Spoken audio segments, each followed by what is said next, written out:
Life by Divine with Sue Dumais fosters deep healing and profound awakenings as she guides you to hear, answer, and trust the highest calling of your heart. Your host and sacred guide is global impact visionary leader Sue Dumais, a best-selling author, international speaker, and gifted intuitive healer who challenges all of us to shift from life by default or even life by design to truly living life by divine. And now, here is Sue Dumais. Welcome, everybody. I am grateful to be here once again with you. I am still in the beautiful Turks and Caicos Islands. It's our last full day here before we go home to British Columbia. And it's such a beautiful day. It's such a beautiful space. And I'm really grateful to be here and share this message with you. Today, I'm going to be talking about how not to quit just before the miracle. The temptation, I know for a lot of people, and I see it over and over again, is people just on the verge of the breakthrough, or just on the verge, or just around the corner from the miracle, and they quit and they stop. And I've seen it over and over again. And of course, when I'm working with clients or when they're in my community, I call them on that. I actually encourage them to keep taking the steps, because at that point, the road can get quite rough.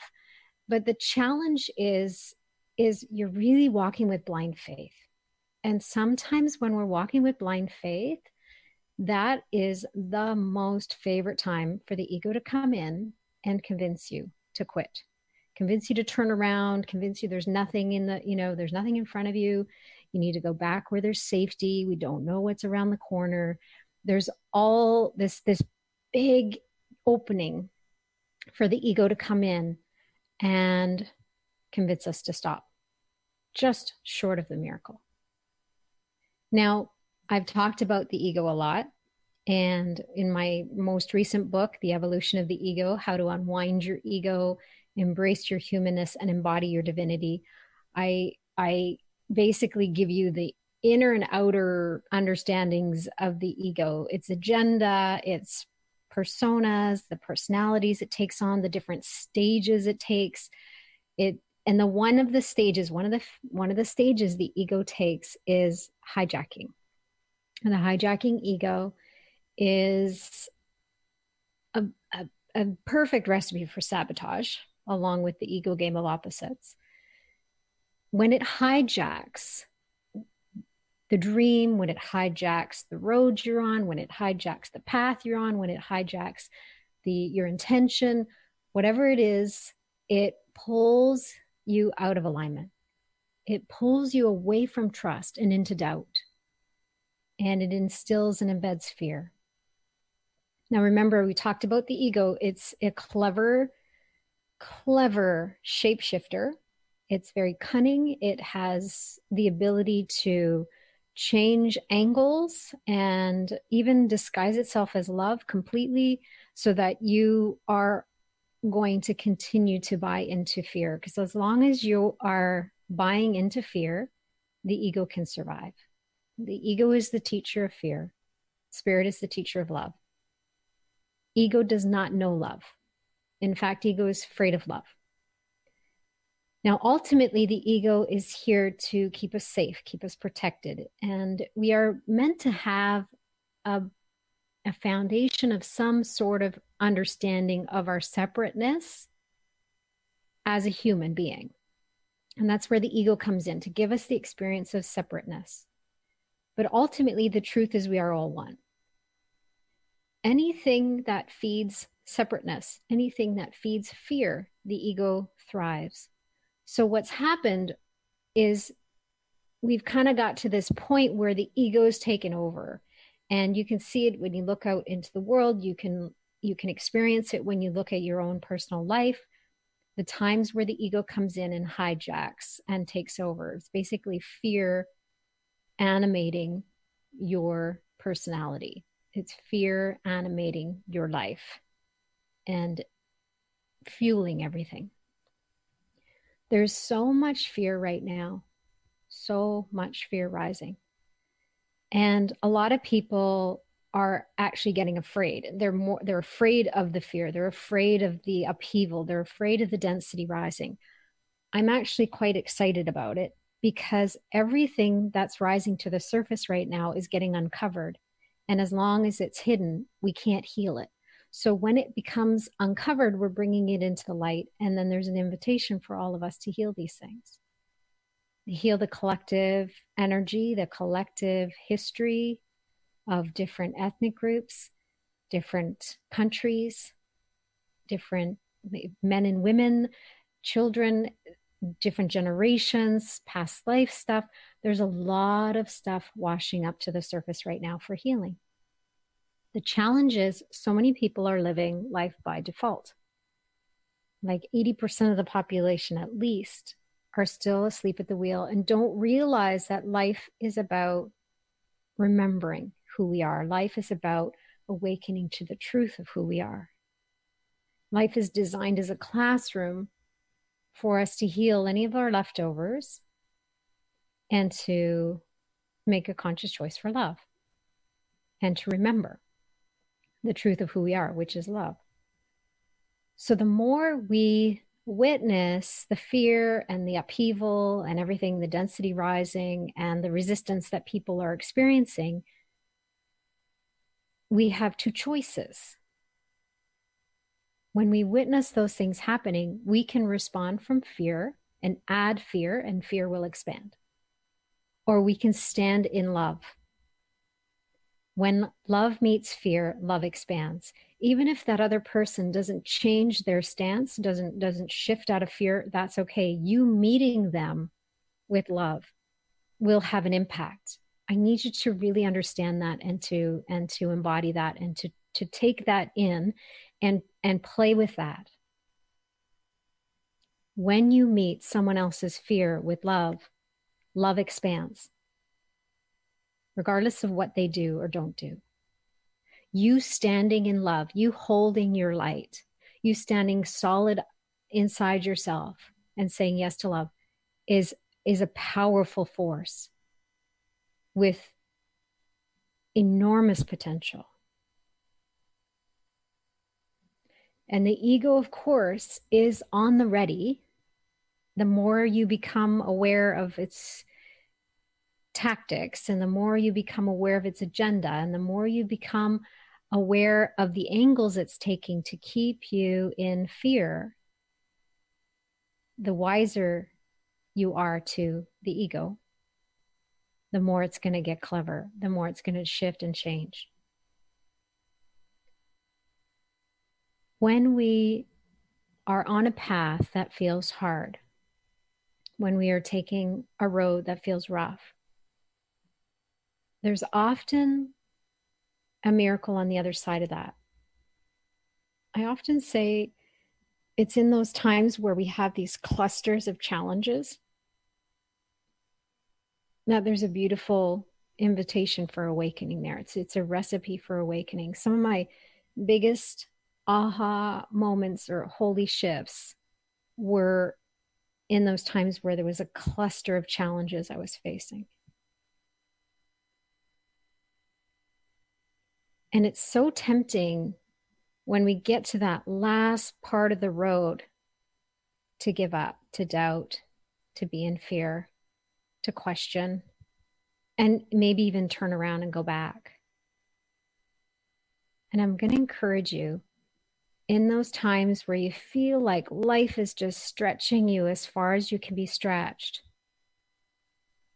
There's a beautiful miracle waiting for you on the other side of that. I've seen it over and over and over again. I've experienced it over and over and over again.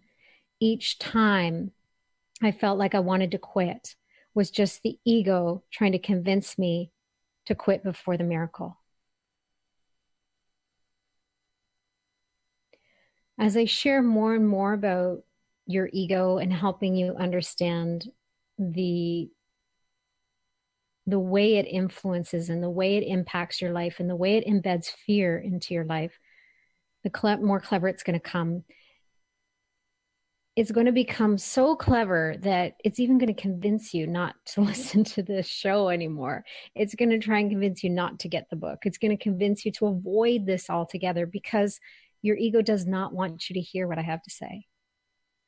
And in fact, my ego doesn't even want me to say what I'm meant to say.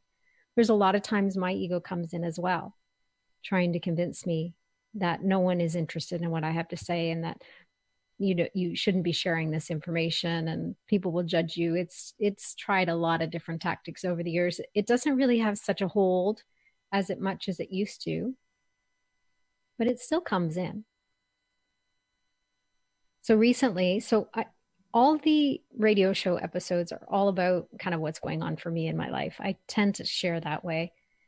And the lesson for me in the last week or 2 weeks has been, don't quit before the miracle.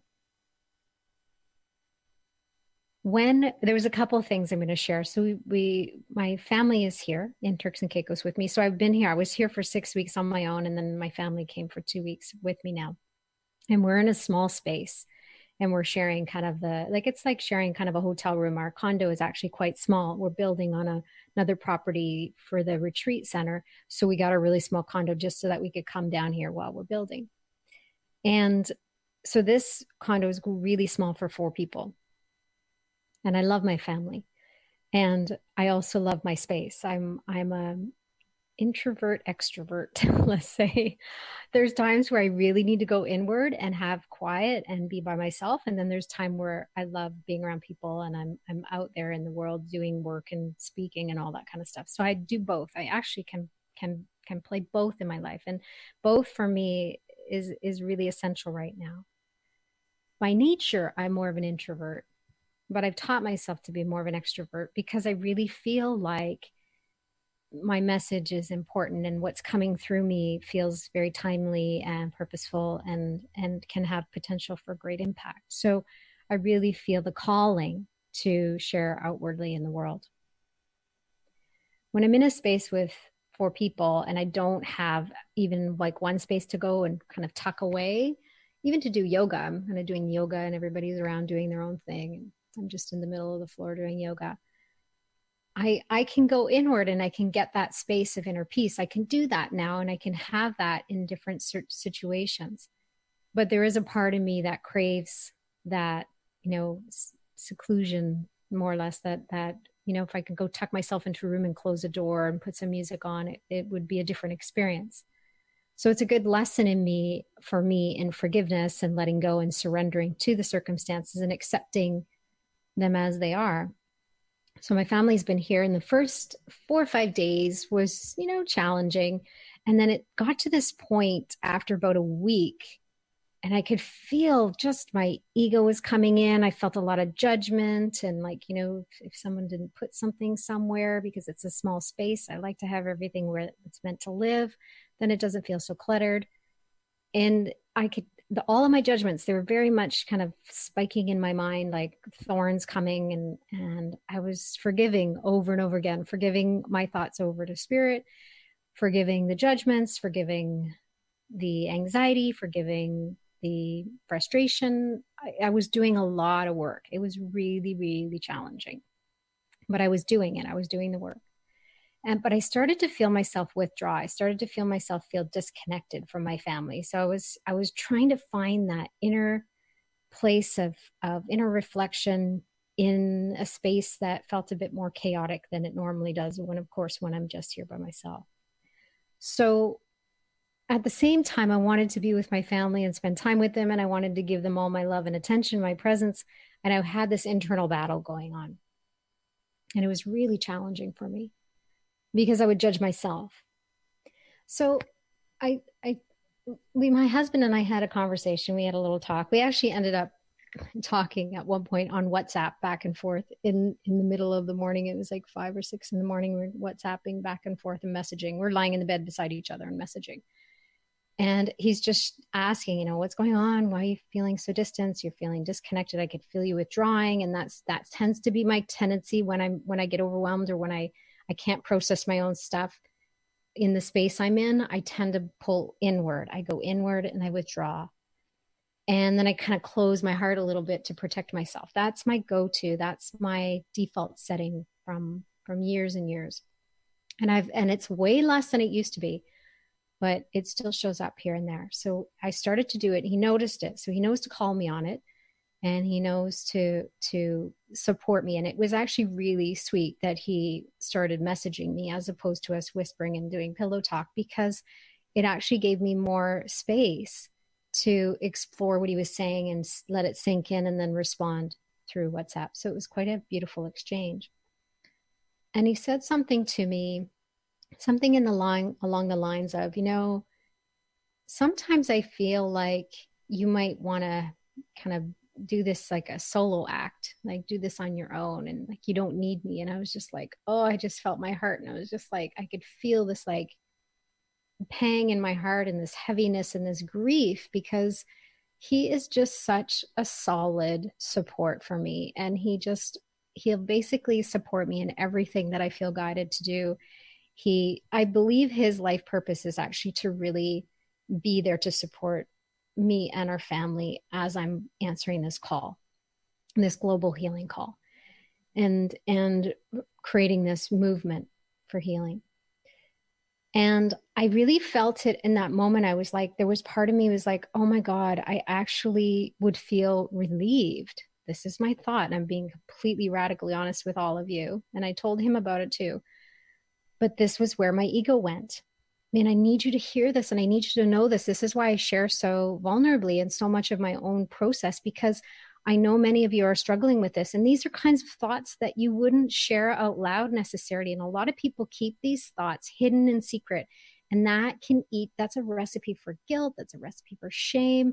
And it keeps us feeling separated. It keeps us feeling disconnected. It actually feeds the ego. So the thought I had when he said something about a solo act, I was just like, oh my God, that would be so much easier if it was just me, if I didn't have a husband, maybe I need to leave my marriage. Like, that's where my ego went. That's where my mind went. And of course, I know in my heart I'm not meant to, but whoa, in that moment, it was so tempting. It was so tempting to say, you know what? Yeah, let's just let this go. And I love that I had the space when I was doing the WhatsApp messaging with him, because I was crying the whole time. I had tears pouring down my face the whole time, because I was processing so much grief and so much stuff. And I really felt the energy of disappointment. I was disappointing him. I felt like I was disappointing my family. I was disappointing myself. I felt like I was disappointing my members, my clients. I just felt like the ego was just projecting disappointment out on everything. And I felt this like thick, dense layer washing up and getting really stuck inside of me. And I said to him, to be honest, it would be easier for me to be a solo act, to be living on my own, to do this by myself. But I know that's not what I'm meant to do. There's times where you may be guided to leave a job, to leave a marriage, to leave a relationship, to leave a friendship, to let it dissolve. There may be times that that's what you're meant to do. You may be guided to do that. And then there are other times where that might feel like relief, because the real work is in staying. The healing potential is in staying. So I could have said, yep, solo act, let me do that. I can so do that. That would be really easy for me. And then I wouldn't actually have to face the family stuff. I wouldn't have to face any more of the intimacy or relationship stuff. My husband and I have been working through a lot of stuff in our relationship. We do a practice called radical honesty. He has a different practice than me. He's not spiritual. He doesn't believe in God. He just doesn't have the same beliefs I do. Although he is very intuitive, he just doesn't call it that. He's very heart-led. He just doesn't call it that. So we found a bridge in the practice of radical honesty. That's our bridge for that. That's what the practice that actually saved our marriage, and continues to, because that's exactly what we were doing with the WhatsApp is practicing radical honesty. So him saying, sometimes I feel like you just want to be a solo act. And I'm like, oh, sometimes I do. Sometimes, to be honest, sometimes I feel that way. Sometimes that would be easier for me. So the real work was in staying. The real miracle happened when I responded to him and saying, actually, that would feel like it would be easier for me. But I know in my heart that would be me running away from doing this work together, to healing my heart in the way of intimacy and relationship with you. So I'm not willing to quit before the miracle. I'm not willing to run away. I'm not willing to do that. So we had a huge breakthrough. We felt so connected after that. Like you couldn't separate us. We'd be sitting beside each other and we're like snuggling and holding hands. And it just like, it totally broke that barrier I had built up in my heart. It totally melted that layer of protection I created, which created a disconnect from me and my family. That was the miracle. That was one of the miracles. So then I shifted to, I talked to him again and I said, I'm really curious about disappointment, because I really feel like I've disappointed you. I'm disappointing the kids when I'm withdrawing like that. I really feel like disappointment just felt like so heavy when I felt that word. So I started to explore disappointment, and I use the ego game of opposites. Now, I've talked about the ego game of opposites when I've talked about the ego mind hacks in a previous episode. So you can go back and listen to it. I recorded that episode days after I got the insight and that tool, but I am creating a masterclass. It's almost done, and I don't have the date yet, but it will be within the next 2 weeks. So if you want information on how to participate, it's a free masterclass, a free healing circle. I want to share this information and really give it to you so that you can empower yourself to use it over and over again. I have like a whole new dictionary of terms I'm using. When we look at the ego game of opposites, it's a tool that you can actually continue to use and break down and expose the viral programming that's going on in your subconscious mind. So imagine that there is the World Dictionary, the Google's dictionary, and then you've got a dictionary in your mind that the ego wrote. And the ego writes these dictionary of terms that are all based on fear and that are all designed to keep you stuck or in fear or in a place of self-sabotage. So I was determined to look at disappointment. I wrote down the word disappointment and I set an intention to expose what the ego's definition of disappointment was in my subconscious mind. And I'll share a little bit of what I wrote in my journal. The first thing that came is disappointment equals you, as in me. I'm a disappointment, period. Like just full on, I'm a disappointment. Then follows me everywhere I go, can't escape it. It's inevitable. I'm always disappointing others no matter what you do or don't do. There's no pleasing others, but you better keep trying. Try to be better, do better. It's basically a setup for failure over and over and over again. And of course, the ego goes into the old, like, no one really loves you. You need to earn their love, which is almost impossible. Once you attain it, it's impossible to sustain. So the fact that my family is so loving and accepting, even though they don't always understand the work I do, they know that it's a calling in my heart that I just can't not answer at this point. So they love and accept. They hold space for me. They support me. They encourage me. And when I'm in that space of like, I have this subconscious programming of disappointing others and that I have to earn their love, that's a recipe. It's really, I feel like I'm disappointing my family all the time. That's what's playing in the background. That's what's playing in like a virus plaguing my mind, and I don't even realize it. So I exposed all of my disappointment definition. And then I asked to be shown, what is the ego playing against disappointment? So what is it using as an opposite to keep me stuck and going between disappointment and the other opposite word? And interesting, the first word that came in was family. I'm like, ooh, never thought to look at what is my definition of family? What does family mean in my subconscious mind? What is the ego written in the dictionary of terms that the ego has written in my subconscious mind around family? So family equals expectations. That's the first thing that came. Pressure, must be perfect to be loved and accepted. You will fail, but you must try anyways. Chasing love for approval, feeling isolating. It's isolating. Family's isolating, misunderstood. You're left out. Easier to be alone. Family equals judgmental. Conditional love. It's heavy. It's hard. Responsibility. Serious. There's no time for fun or play. There's work to do. You need to prove your worth. But then underneath that all is, I'm never good enough. Nothing I do is ever good enough. So that's a lot of old programming that I've worked through, or I thought I have, or I have on many levels. I have worked through that. But having this and not even realizing that my definition in my subconscious mind for family meant all of this stuff, that just was mind-boggling and quite sad, actually. So I processed a lot of the disappointment in family, those two kind of playing against each other and playing toward each other too. They fed each other and they played against each other. The ego loves to play both ends against the middle. That's the game of opposites. So you're damned if you do and you're damned if you don't.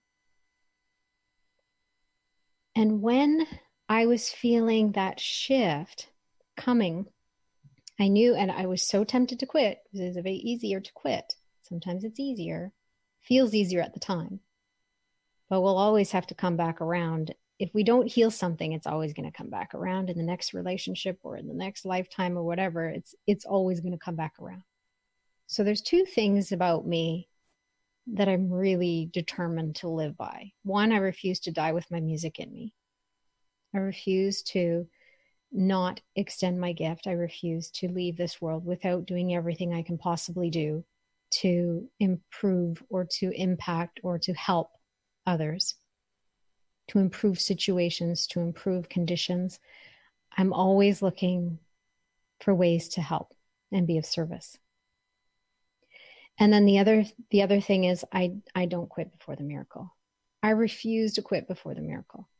And I've seen it over and over again, that point where it's so tempting to quit, there's literally usually only 4 or 5 more steps. And then the breakthrough happens. And then the shift happens. When I started to look at disappointment in family, I knew I was on the verge of something that would shift how I am with my family, but also how I interact and are in life.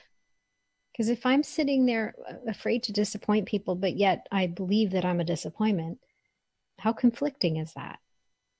I can't win with that. I need to change that subconscious programming. So I shifted and I asked Spirit, I asked the divine, what is a new word to capture those two? And the word family came in, so I was to redefine family. And the words I got from Spirit directly, which I then placed in replaced the definition in my own mind, is now unconditional love and acceptance, connected, loving, belonging, honoring, light, easy, open heart, sink in. This is a place where I can rest. I really feel that when I do give myself permission to rest in love, my husband's a great place to land for me. I have permission to be me. Divine relationships. It's designed for healing and heart-led, conscious. We're kind of forging a new path. Peace, light, fun, fresh, and new start. Those are the words that came in for family.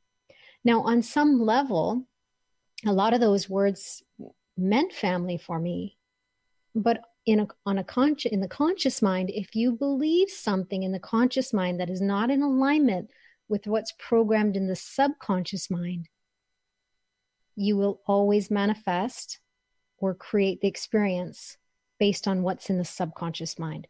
Your subconscious mind will override what your conscious mind is holding as your truth. So it's almost like you have this new truth in the conscious mind, you're changing your mind, but if the subconscious mind still has this old viral programming, it will impact and influence all of your actions and behaviors. So this is where a lot of times people are like, I don't understand. I know better. I don't believe this anymore. But why do I keep finding myself stuck in these cycles, or running on this hamster wheel, or back on this repeating pattern again in my life? This is why we need to really get clear about what is going on in the subconscious mind. Expose your ego dictionary of terms and reprogram it. Quarantine all those thoughts, reprogram them, and delete the old ones. Create some new ones. It's essential. It's the only way to do it. So I'm going to take a short break, but when we come back, I'll share a little bit more about, we had an interesting journey with my family. So I want to share that. It was a bit of a miracle, a beautiful remote area we found. And I'll share a little bit more about what you can do in those moments where you feel like you want to quit, and what can keep you going so that you can take those extra steps and actually experience the miracle that's waiting for you when you say yes to continuing to walk down that path, no matter how challenging it feels. We'll be right back.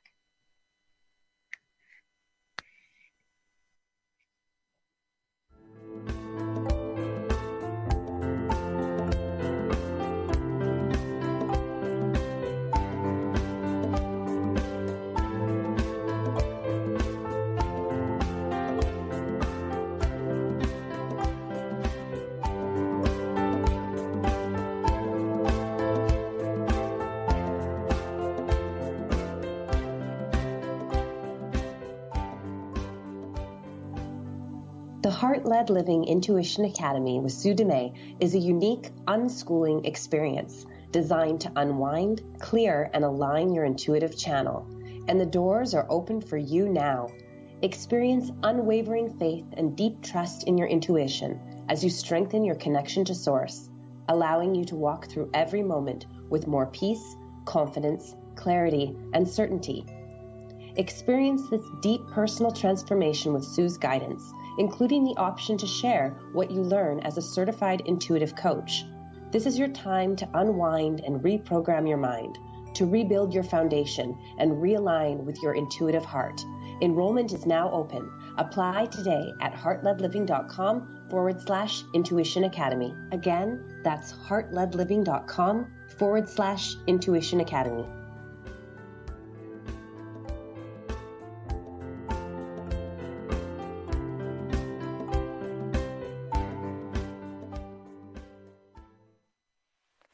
Welcome back. You're listening to Life by Divine, and I am your host, Sue Dumais.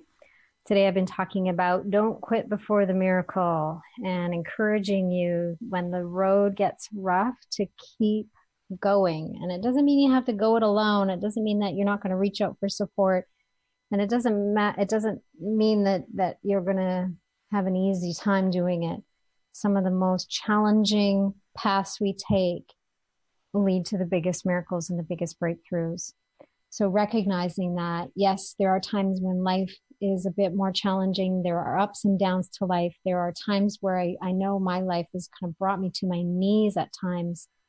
And it's in those places where I surrendered and I could really pull on that deep trust and walk with blind faith that the most amazing miracles happen.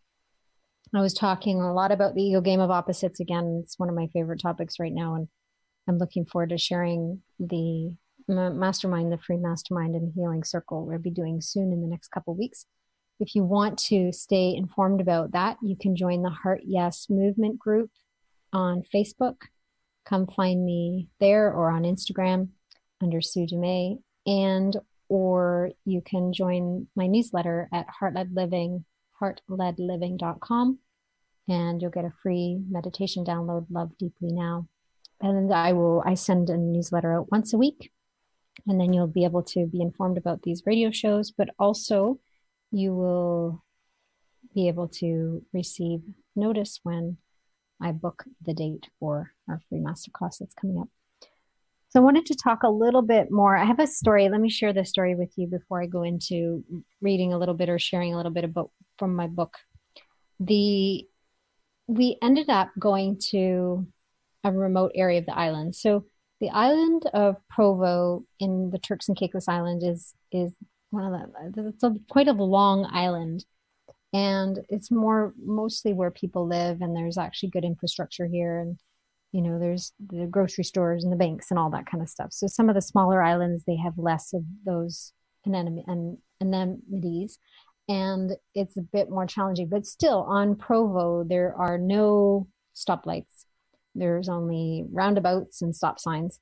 So it's actually still quite a small island, but it's got everything you need, basically. So my neighbor and I were talking about this area called Pirates Cove. And she was saying, yeah, apparently it's, really far out. Like it takes a distance to get there. You have to have a 4x4 to reach it. And she has a Jeep. And I said, well, let's do that. Let's give it a go. So we ended up going on an adventure, and the family all packed into the Jeep, and we went with her. And as we're driving down this road, it's getting rougher and bumpier and more remote, and we're basically driving like it feels like in the middle of nowhere at this point. There's no more houses, there's not much around, there's no electricity or anything. It was just like driving on this dirt road, and even at certain points it kind of felt a little bit desert like. It was my daughter joked at one point when she was looking out the one window, she goes, it kind of feels like the elephant graveyard. It was like a weird dark kind of like all the branches were dead, and it was quite black soil and everything. It's a very interesting journey. And it was a long road, when you're driving somewhere and you're kind of anticipating, okay, maybe over this hill, okay, maybe over this hill. And it just felt like we were never going to get there. And I had looked up on the internet and I read some of the reviews for it. And a lot of people had said that you need a 4x4 to get there, and it's a long, rough road, but it's worth it. Most people said it was worth it. So we're driving along, and we just kept going. We just kept going. We figured we're going in the right direction. We're gonna hit water eventually, and finally we get to this place, and it's a very rough road. But we basically pull to the end of this one area of the road. And I took a picture and I shared it on Facebook on our Heart Yes movement group, if you want to check it out. We basically stopped at the edge of the water, and the water was this beautiful bluey, greeny, turquoise, and the sky was quite blue, and the contrasting colors were just gorgeous, and it was very clear, crystal clear water. And we're basically we stopped at the end of this crazy rough road, and there was this beautiful view of the ocean.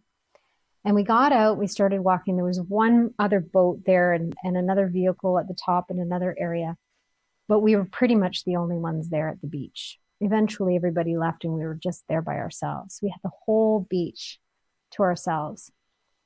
Gorgeous area with these beautiful rock cliffs. You could actually do jumping off the cliffs and jumping into the water if you do want to do cliff diving or cliff jumping. I'm not that adventurous, although my son really wanted to do it. I was a little hesitant to let him do it at this point. But it was such a beautiful, beautiful experience. We ended up going up onto the cliffs and taking a walk, and then we saw some osprey. Osprey is a bird here that's kind of like an eagle, but not an eagle. It's a bird of prey, but they had a big nest on the one rock. And we ended up going down into this underwater cave, and checking out the view there. I got lots of beautiful photos. I'll be sharing more, but definitely come find me on Facebook if you want to see more of the photos. So all I kept feeling was just I'm so glad we took the road. I'm so glad we kept going. I'm so glad we had a 4x4 so that we could do it. And I'm so grateful that we didn't all just say, you know what, it's too rough, let's turn back. Because I know a lot of people probably on that road would. And of course, if they didn't have the right vehicle, they probably would have been wise to turn back. And a lot of people have these little tiny rental cars. Not a good place to go. You probably would have bottomed out.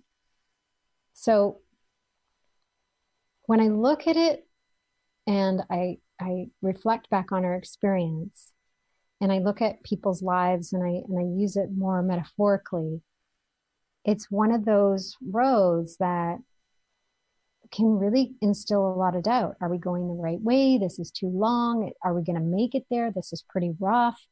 The ego would easily come in and convince many people to stop, to quit before the miracle.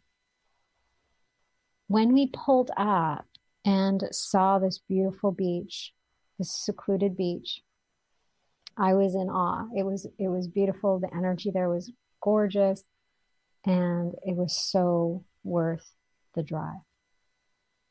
This is the miracle at the end of those rough roads that most people miss out on because they turn back, because they let doubt and fear dictate and influence their decisions.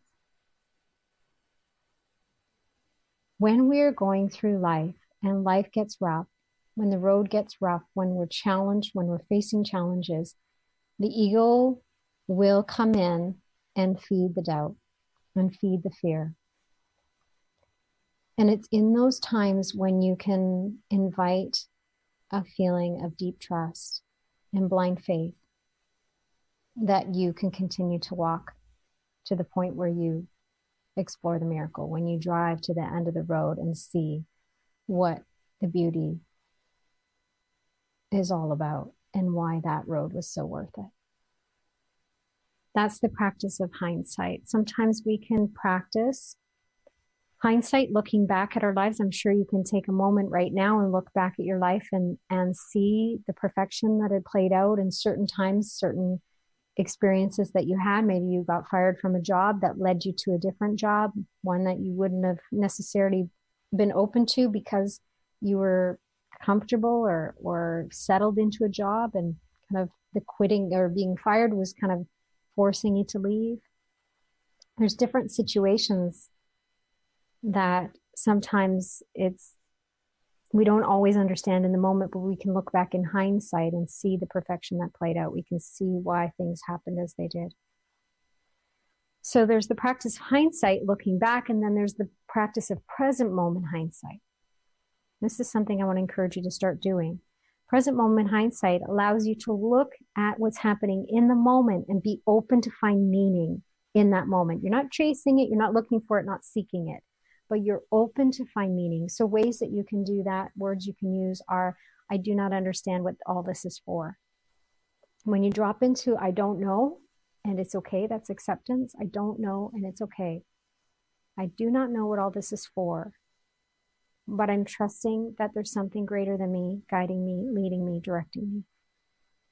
So in that, you can open the mind, because if you're in judgment, this shouldn't take this long. It shouldn't be this rough. Maybe we shouldn't be here. If you're in judgment and you're doubting and you're in fear, you won't be able to hold steady. It'll be more challenging to trust that the path in front of you is purposeful. So present moment hindsight allows you to find meaning in the moment. I do not know what this is for, but I'm open to guidance. I'm open to the meaning. And sometimes I'll get glimpses when I say that. Sometimes I'll get little glimpses or visions of the future or visions of why it's purposeful. The other thing that I want you to hear is the idea that if it's on your path, it's purposeful. If it's in front of you, it's purposeful. And that requires deep trust, because we're not always going to get that present moment hindsight. But if it's on your path, it's purposeful, period. Trust that. When we look at walking with blind faith, it requires that deep trust, but also a real, calling on that faith, finding answers in the heart. So when we find answers in the heart, we don't always have an understanding at the level of the mind. We don't always know what the path is for, but we have a knowing. We don't know that in our head. Let me say it that way. We don't know in our head, but we can connect to the knowing in our heart. So when you trust that if it's on your path, it's purposeful, that there's some meaning, there's some purpose to it, then you can continue to have faith as you take the steps. I can't see what it's for right now, but if it's on my path, I know it's purposeful. So it keeps you going. and keeps you taking those steps, keeps you walking with blind faith. One of my favorite quotes is by Patrick Overton. In one of his poems, he wrote, "When you walk to the edge of all the light you have and take that first step into the darkness of the unknown, you must believe that one or two things will happen. There will be something solid to stand upon, or you will be taught to fly." There will be something solid for you to stand upon, or you will be taught to fly. And in his quote, "The darkness of the unknown," a lot of people are afraid of the unknown. But nothing is really known at the level of the mind.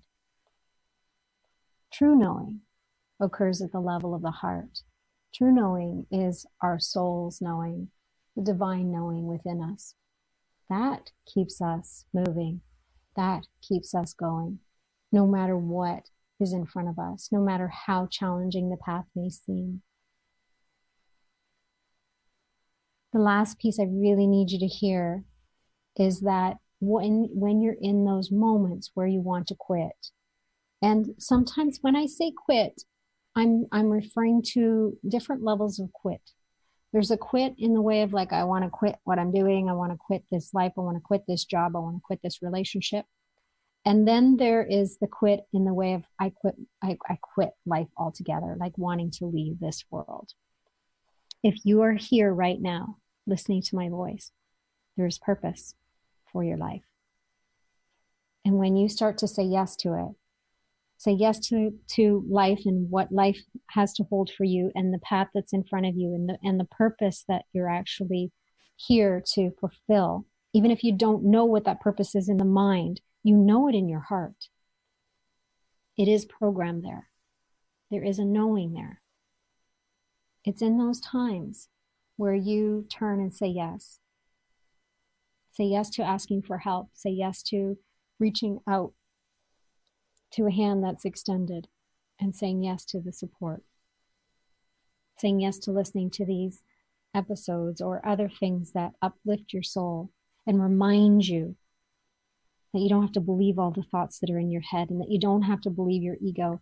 And when your ego hijacks all of your fear-based language and doom and gloom threats, it's simply just trying to keep you stuck. It's simply just trying to keep you safe. And you don't need to believe it anymore. The ego really doesn't want you to get this information. Because the more I expose the way the ego impacts and influences you and the clever tactics and the different stages of the ego's evolution, the more I expose that and bring that into your awareness, the more we remove all the things that fuel the ego, and the more we remove the stronghold it has on you, your mind, and your life. So I'm going to encourage you to continue to join me each week, continue to dive into these episodes, listen to the podcast replays. You know, we're live every Tuesday, but you can download it from any podcast. Go to my website, heartledliving.com/radio, and you can find the links to all the podcast platforms. Download from your favorite one, keep it on your device, and use it in those moments where you want to quit. In the moments where you want to quit before the miracle, listen to this episode. Remember the points I shared. Remember to walk with blind faith. Remember that there will be something solid for you to stand upon, or you will be taught to fly. And that requires deep trust and blind faith. Remember that if it's on your path, it's purposeful. And nothing ever goes away until it teaches us what we need to know. That's a beautiful quote by Pema Chodron. Nothing ever goes away until it teaches us what we need to know. So trust. Trust that life is occurring for you. It's your classroom for your healing. It's actually the perfect classroom. I actually understand why certain people will leave their family at certain points in their life. Because sometimes that feels easier. But it's not. You're totally avoiding and running away from the work. You're quitting before the miracle. They're quitting before the miracle. There's a lot of spiritual teachers in the world that have no family. And my work is not, that's not my work. It's not designed that way. Heart-led living is about heart-led parenting, conscious parenting. It's about heart-led relationships and heart-led intimacy. It's about every aspect of life and bringing in parenting and bringing in motherhood and bringing in being the wife and the friend and all of those things. All of the household work, all of it is all included. Heart-led living. It's not just one area, it's all of it. And it's essential that we learn how to bring it all in. Embrace and embody it. Allow ourselves to have this beautiful human experience while we embody our divinity at the same time. That's life by divine. Allowing that divine force and nature to flow through us constantly as us. And it's for us. It's for our humanity. It's for our own humanity as well as all of humanity. Embodying our humanness is allowing ourselves to feel all the emotions that come up, to feel all the triggers. So my family's here. Yeah, they trigger me, but I love them. And I process my triggers. I don't run away from the triggers. And then I often will actually talk to them about the triggers. I'll say, okay, this is what was happening. This is what was happening for me, and this is why. And in me doing that and helping them understand my process, it helps them process their own emotions. Because we're all in this together. I can only imagine how challenging it is for kids growing up today with everything that's going on and all of the energies that are rising and all of the density that's rising for healing and all the resistance that people are experiencing. It's not an easy world to navigate right now. But we all have the capacity, and there's so many resources and so many tools and so many light workers and light leaders and people out there that are doing this work that can help everyone. There's so many light leaders waking up right now. I love working with them and helping them really fine tune and get in touch with their gifts and bring their gifts out in such a unique and powerful way so that they can go out and do the work in this world. But that's what we need, is more people who are awake. It's the call for great awakening. It's a great awakening right now. Everybody just needs help navigating it. And you may be one of those that are going to help navigate. Whether it's one or two people, or thousands of people in an audience, or hundreds of clients, or a community that you're meant to build, or a movement that you're meant to begin. There's something in you. There's a miracle waiting for you to say yes. Waiting for you to say yes and allow it to express itself, to come through you, for you and for everyone. Answer that call. Just say yes to it, even if you don't understand it, even if you don't know what it's going to look like, even if you're afraid, just start with saying yes. Start with yes. Yes, I'm willing. Yes, I'm curious. Yes, I'm here. Yes, I'm open. Yes, I'm terrified. All of it. Just say yes, please. Just say yes.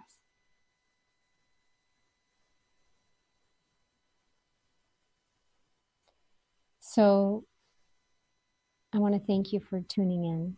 And I'm going to encourage you to reach out, connect with me, find me on Facebook, Heart Yes Movement. Join our movement. There's a free level of membership you can join. Of course, if you want to jump into the expansion level membership, that's where the deep nitty-gritty work is. And the Intuition Academy that's coming up, which is really helping you from a 7 to 11 month intensive program that helps you unwind your ego completely, break open all its patterns and expose all of its shadows and clever tactics. There's lots of support, whether it's through me or someone else. Just say yes to the support to help you really sink in and be this beautiful vessel of love that you're meant to be. I love you. I appreciate you. I see you. Until next week, namaste.